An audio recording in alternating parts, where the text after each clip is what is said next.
Friends ఎగ్జాక్ట్గా నెలకి 30 రోజులు, సంవత్సరానికి 12 నెలలు ఎందుకున్నాయి? జనవరి, ఫిబ్రవరి, మార్చి ఈ పేర్లు ఎలా పెట్టారు?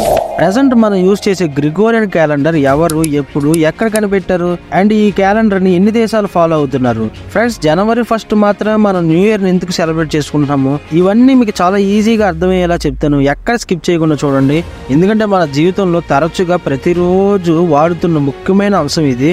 అందుకనే ఈ విషయం తెలుసుకోవాలి ప్రతి ఒక్కరు. ఇంకా లేట్ లేదు, let's go on the topic. Hello friends, నా పేరు Raja. Welcome to our channel Raja talks. Calendar అనేది ఒక నార్మల్ అయిన విషయం కాదు.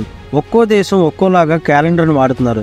చంద్రగమనం బేస్ చేసుకుని లూనార్ క్యాలెండర్ అని, కొన్ని దేశాలు సూర్యగమనం బేస్ చేసుకుని సోలార్ క్యాలెండర్ అని, కొన్నేమో నక్షత్రాలు బేస్ చేసుకుని సైడిరియల్ క్యాలెండర్ అని, ఇలాగ ప్రపంచం అంతా చాలా క్యాలెండర్స్ ఉన్నాయి. క్యాలెండర్స్ లో రోమ్లు వాడే క్యాలెండర్ ప్రాముఖ్యమైనది. అప్పట్లో BCE 753లో రోమ్ దేశానికి రాజైన రోములస్ చంద్రగమనం బేస్ చేసుకుని లూనార్ క్యాలెండర్ ని కనిపెట్టారు. ఎలాగంటే ఒక పౌర్ణమి నుంచి ఇంకో పౌర్ణమి, లేదా ఒక అమావాస్య నుంచి ఇంకో అమావాస్య వరకు ఇలాగ చంద్రుని అన్ని ఫేసెస్ కంప్లీట్ అవడానికి 29.5 రోజులు అయ్యేవి.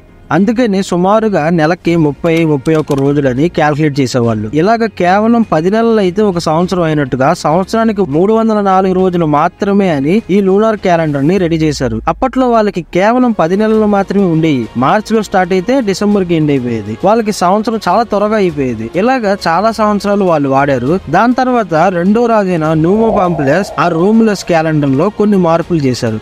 అదేంటంటే యాక్చువల్లీ లూనార్ క్యాలెండర్ అంటే 12 సైకిల్స్ ఆఫ్ ద మూన్. ఒక్కో సైకిల్ కి 29.5 డేస్ ఉంటుంది. కాబట్టి 12 × 29.5 = 354 డేస్ అవుతుంది.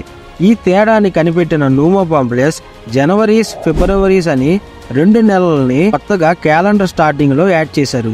10 నెలల్ని 12 నెలలుగా మార్చి సంవత్సరానికి 304 రోజులు ఉన్న రోములస్ క్యాలెండర్ ని 2 నెలలు కలిపి 355 రోజులు చేశారు. మీరు అనుకోవచ్చు 354 రోజులు కదా అని. కానీ అక్కడ విషయం ఏంటంటే రోములకు ఈవెన్ నంబర్ అంటే బ్యాడ్ లక్ గా భావిస్తారు. అందుకనే ఒక రోజు ఎక్స్ట్రా పెట్టి 355 రోజులు చేశారు. ఈ నెలల పేర్లు లాటిన్ భాష ప్రకారం పెట్టారు. జనవరీస్ అంటే రోములకి ముఖ్యమైన దేవుడి పేరు. అందుకనే ఆయన పేరు క్యాలెండర్ స్టార్టింగ్ లో ఉంటే మంచిదని జనవరీస్, ఫిబ్రవరిని ముందు పెట్టారు. అలాగే ఫిబ్రవరీస్, మార్చియస్, ఏప్రిలియస్, మైస్, జునైస్ ఇలాగ వీళ్ళందరి పేర్లు కూడా వాళ్ళ రోములకు ఉన్న దేవుడి పేర్లు మాత్రమే. అండ్ క్వింటిలిస్ అంటే 5th మంత్ అని, సిక్స్టిలిస్ అంటే 6th మంత్ అని, సెప్ట్ అంటే 7th మంత్ అని, ఆక్ట్ అంటే 8th అని, నవ్ అంటే 9 అని, డిస్ అంటే 10th మంత్ అని, ఇలాగ ఈ 12 నెలలకి అర్థాలు ఇవే ఫ్రెండ్స్. ఇదేంటి డిసెంబర్ 12 నెలలు కదా, 10th నెంబర్ ఎలా పెట్టారు అని మీకు ఒక డౌట్ రావచ్చు. అదేంటంటే స్టార్టింగ్ లో 10 నెలలు మాత్రమే కాబట్టి అప్పుడున్న రాజు 10వ నెలని డిస్ అని పెట్టారు.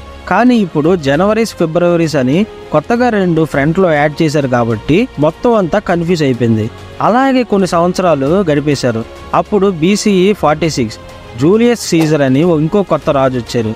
ఆయన క్యాలెండర్ లో కొన్ని మార్పులు తీసుకుని రావాలని కొన్ని నెలల రోజులు పెంచి తగ్గించి సంవత్సరానికి 355 రోజుల్ని 365.25 రోజులుగా సెట్ చేశారు. దేన్ని బేస్ చేసుకొని మార్చారంటే అప్పటిదాకా రోమ్ లో లూనార్ క్యాలెండర్ వాడేవాళ్ళు, కానీ అప్పటికే ఈజిప్ట్ లో కొత్తగా సోలార్ క్యాలెండర్ బేస్ చేసుకొని 365.25 రోజులుగా వాడుతున్నారు. వాళ్ళని ఇన్స్పిరేషన్ గా తీసుకొని రోములు కూడా మార్చేశారు. ఫ్రెండ్స్ సోలార్ క్యాలెండర్ గురించి పూర్తి వివరాలు మీకు కావాలంటే కమెంట్ చేయండి, నేను దానికోసం స్పెషల్గా వీడియో చేస్తాను. 365 రోజులు ఓకే, అదేంటి 0.25 ఆ పావు రోజుని ఎలా క్యాలిక్యులేట్ చేసేవాళ్ళంటే 4 సంవత్సరానికి ఆ 4 పావులు కలిపితే ఒక రోజు అవుతుంది. 365లో ఆ ఒక్క రోజుని కలిపి 366గా 4 సంవత్సరాలకు ఒకసారి లీప్ ఇయర్ అని పెట్టారు. ఆ తర్వాత జూలియస్ సీజర్ చనిపోయిన తర్వాత ఆయన గుర్తుగా 7వ నెలకి జూలై అని పేరు పెట్టారు. ఆ తర్వాత అగస్టస్ అని ఒక రాజు వచ్చారు. 8వ నెలకి ఆగస్ట్ అని ఆయన పేరు పెట్టుకున్నారు. ఫ్రెండ్స్ జూలియస్ సీజర్ కనిపెట్టిన క్యాలెండర్ అలాగే 1500 సంవత్సరాలు కంటిన్యూ అయింది. 1500లో కొన్ని ప్రాబ్లమ్స్ వచ్చాయి. అదేంటంటే రోములస్ ఎక్కువ క్రిస్టియన్స్ ఉంటారు కాబట్టి ఈస్టర్ సండేలో రావట్లేదు, గుడ్ ఫ్రైడే ఫ్రైడేలో రావట్లేదు, ఇలాగా 10 రోజులు మారి మారి వస్తున్నాయి. ఇదేంట్రా బాబు అని చెప్పి అందరు కన్ఫ్యూషన్లో పడిపోతే అప్పుడున్న ప్రోబ్ గ్రిగోరి అనే రాజు, ఇటాలియన్ ఆస్ట్రోనమర్ ఇంకా మరెన్నో సైంటిస్టులు, మ్యాథమెటిషియన్లు అందరిని పిలిపించి ఎన్నో చర్చల తర్వాత, ఎన్నో అన్వేషణల తర్వాత క్యాలెండర్లో మార్పులు చేశారు. జూలియన్ క్యాలెండర్కి గ్రిగోరియన్ సృష్టించిన క్యాలెండర్కి తేడా ఏంటంటే జూలియన్ క్యాలెండర్లో 365.25 రోజులు, గ్రిగోరియన్ క్యాలెండర్లో 365.2422. ఎంత డిఫరెన్స్ అంటే సంవత్సరానికి 11 నిమిషాలు మాత్రమే. అదేంట్రా బాబు, ఇంతమంది జ్ఞానులు ఇంతమంది సైంటిస్టులు తీసుకొచ్చారు, కేవలం 11 నిమిషాలు మాత్రమే అని మీరు అనుకోవచ్చు. కానీ ఆ 11 నిమిషాలు 100 సంవత్సరాలకి 18 గంటలు, 400 సంవత్సరాలకి 3 రోజులు, 800 సంవత్సరాలకి 6 రోజులు, 1500 సంవత్సరాలకి 11.25 రోజులు. చూసారా, అందుకనే బీసీ 46లో స్టార్ట్ చేసిన జూలియన్ క్యాలెండర్లో 1500 సంవత్సరాల తర్వాత 11 రోజులు తేడా వస్తుంది. ఈ వ్యత్యాసాన్ని సరిచేయడానికి గ్రిగోరీ అద్భుతమైన ఫార్ములా కనిపెట్టారు. ఫ్రెండ్స్, ప్రపంచమంతా న్యూ ఇయర్ని జనవరి 1 ఎందుకు సెలబ్రేట్ చేసుకుంటారు అండ్ ఒక్కొక్క దేశాలు ఒక్కొక్క రకంగా సెలబ్రేట్ చేసుకుంటాయి, అవేంటో ఈ వీడియోలో పూర్తిగా ఉంది, డిస్క్రిప్షన్లో పెడుతున్నాను, ఒక లుక్ వేసండి, అది కూడా ఉంటుంది. ఈ వ్యత్యాసాన్ని సరిచేయడానికి గ్రిగోరీ అద్భుతమైన ఫార్ములా కనిపెట్టారు. మనకిప్పుడు 11 నిమిషాలు తేడా వస్తుంది, భవిష్యత్తులో ఇంకెంత తేడా వస్తుంది, ఇలాంటి తేడాలు ఇంకెప్పుడు రాకూడదని గ్రిగోరీ లీప్ ఇయర్లో కొన్ని మార్పులు చేశారు. అదేంటంటే సెంచురీ ఇయర్ మినహా, అంటే 100, 200, 2000 ఇలాగ సెంచురీ ఇయర్లు తప్ప నార్మల్ ఇయర్స్ ప్రతిదీ కూడా 4తో భాగించబడాలి కంపల్సరీ. దానినే లీప్ ఇయర్ అంటారు. సెంచురీ ఇయర్స్ మాత్రం 400తో భాగించబడాలి, అప్పుడే అవి లీప్ ఇయర్స్ అవుతాయి. ఉదాహరణకు 1700, 1800, 1900 అనేవి 4తో డివిజిబుల్ అవుతాయి, కానీ అవి లీప్ ఇయర్స్ కాదు. ఎందుకంటే అవి సెంచురీ ఇయర్స్ కాబట్టి 400తో డివిజిబుల్ అవ్వాలి, కానీ అవి 400తో డివిజిబుల్ అవ్వవు కాబట్టి అవి లీప్ ఇయర్స్ కాదు. అలాగే 1600 అండ్ 2000 ఇవన్నీ 400తో డివిజిబుల్ అవుతాయి కాబట్టి అవి లీప్ ఇయర్స్ అంటారు. సో ఇలాగ 100 సంవత్సరాలకు ఒక రోజు మైనస్ చేస్తే 400 సంవత్సరాలకి 3 రోజులు తేడా వస్తుంది. సో ఇంకెప్పుడు కూడా ఫ్యూచర్లో ఇలాంటి మార్పులు, ఇలాంటి తప్పిదాలు జరగవు అని చెప్పి గ్రిగోరీ ఇలాంటి అద్భుతమైన ఫార్ములా ఒకటి కనిపెట్టారు. అందుకనే బీసీ 46లో స్టార్ట్ చేసిన జూలియన్ క్యాలెండర్లో 1500 సంవత్సరాల తర్వాత 11 రోజులు తేడా వస్తుంది. ఈ వ్యత్యాసాన్ని సరిచేయడానికి గ్రిగోరీ అక్టోబర్ 4 తర్వాత డైరెక్ట్గా అక్టోబర్ 15కి వెళ్ళిపోయారు. 4ను పడుకొని పొద్దున చూస్తే 15 వచ్చేసింది. అప్పటి నుంచి ఇప్పటి వరకు ఇదే మెథడ్ని ఫాలో అవుతున్నారు.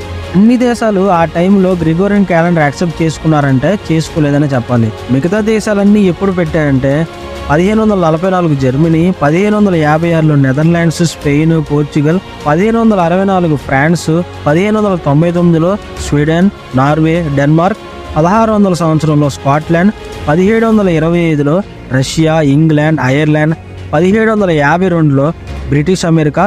మన దగ్గర అప్పుడు బ్రిటిష్ గవర్నమెంట్ ఉంది కాబట్టి మన దగ్గర కూడా ఇండియాలో కూడా గ్రిగోరియన్ క్యాలెండర్ అప్పటి నుంచే యాక్సెప్ట్ చేసేసారు. చూసారు కదా ఫ్రెండ్స్, మనం అప్పటి నుంచి ఇప్పటి వరకు అలాగా క్రమక్రమంలో అన్ని దేశాలు ఇప్పుడు లోకమంతా దాదాపు ఈ గ్రిగోరియన్ క్యాలెండర్నే వాడుతున్నారు.